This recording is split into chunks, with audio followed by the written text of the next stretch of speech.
Hello, crafty friends. Mr. Bones has been on an adventure.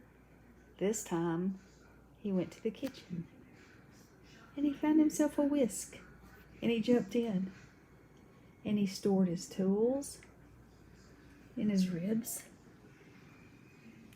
See his tools? He's got a whisk and a spatula and a big spoon.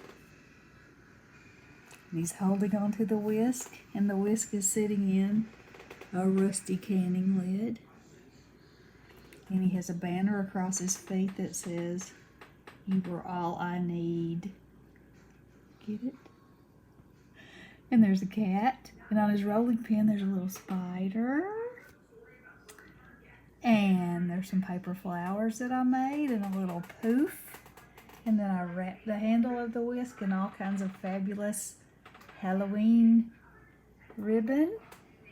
Oh, and I made him a chef's hat. Let's see if I can turn him around. There we go, with sparkles. Check him out. And he's sitting in a big pile of eyelash trim that Dana sent me.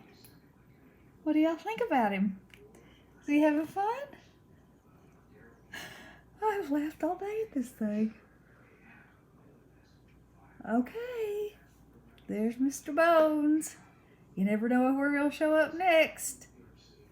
Y'all stay tuned. Happy crafting. Blessings.